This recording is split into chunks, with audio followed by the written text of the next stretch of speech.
Important 5 marks questions. First one. Vijay invested certain amounts of money into schemes A and B, which offer interest at the rate of 8% per annum and 9% per annum, respectively. He received rupees 1,860 as the total annual interest. However, had he interchanged the amounts of investment in the two schemes, he would have received rupees 20 more as annual interest. How much money did he invest in each scheme? So this is a real world problem of linear equations in two variables. So let us suppose that the money invested in scheme A is rupees X and that is invested in scheme B is rupees Y. So interest from rupees scheme A is 8%, that is equals to 0.08 into X. And similarly, the interest from scheme B is 9%, so it is 0.09 Y. Okay, moving on. The first equation is if we had invested certain amount of X in scheme A and Y in scheme B, we will have got an equation 0.08x plus 0.09y equals to 1860, which becomes 8x plus 9y is 18,600, which becomes 72x plus 81y equals to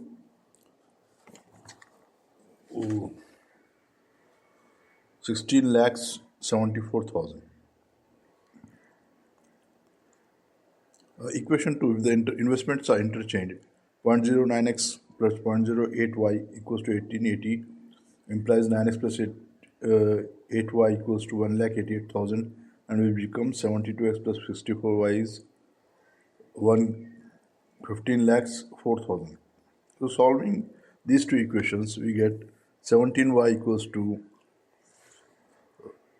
1,70,000, and we get y equals to 10,000 and x equals to 12,000. So Vijay had invested rupees 12,000 in scheme A and rupees 10,000 in scheme B. The diagonal BD of a parallelogram ABCD intersects the line segment AE at the point F, where E is any point on the side BC. Prove that DF into EF equals to FB into FA. So as shown in the figure, we can clearly see that angle 3 equals to angle 4, which is vertically opposite angles, and an angle 1 equals to angle 2, alternate interior angles, so they are equal. Similarly, angle B and angle D are also alternate interior angles, so these three angles are equal. So triangles AFD and triangle BFE are similar to each other. So the corresponding sides will be in having a proper ratio, that is DF by FB should be equals to FA by FE. Now cross multiplying, we get DF into EF equals to FB into FA. As proved.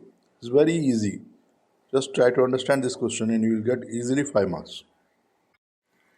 Question 33b. This is also a 5 marks question involving geometry.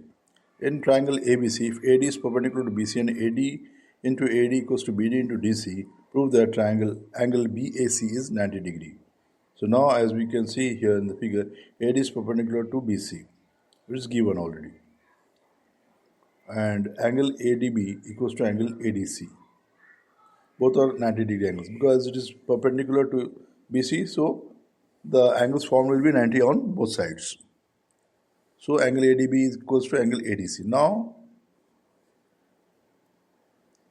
also given that AD into AD into AD equals to BD into DC. Now we are just cross multiplying this one and we get AD by BD equals to CD by AD. They are in a proper ratio.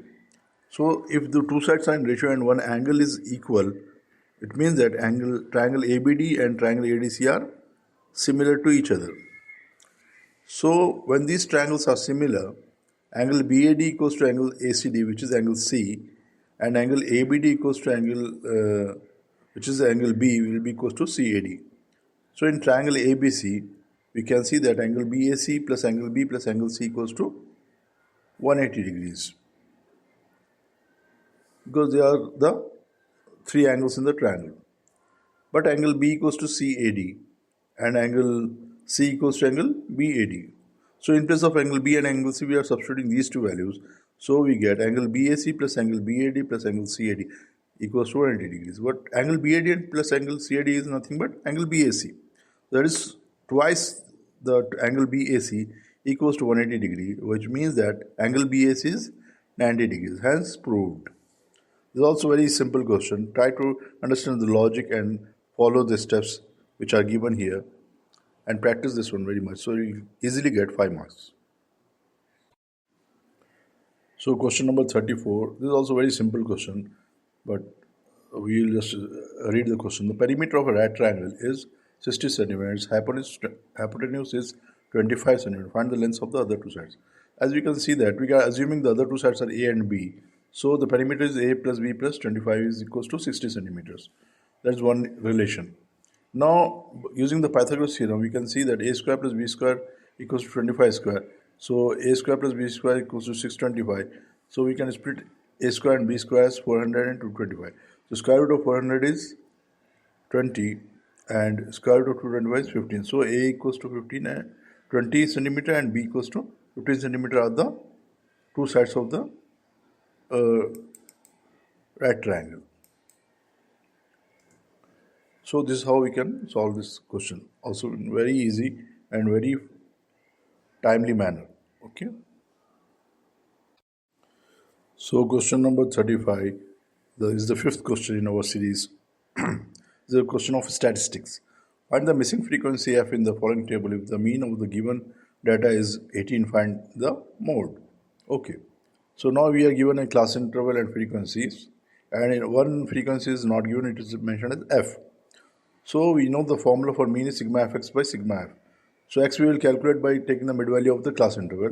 That is another thing. But first we just calculate the total of the frequencies. That is equals to 44 plus f. Now we are putting the mid value for all the values of a class interval and multiplying with each frequency we get the values of fx. And we are taking the total of this one. We got sigma fx is 752 plus 20f. So mean is sigma fx by sigma f. So 752 plus 20f divided by 44 plus f equals to 18. Simplifying this one, we get f equals to 20. So now the maximum frequency is 20 and it is the class of mode.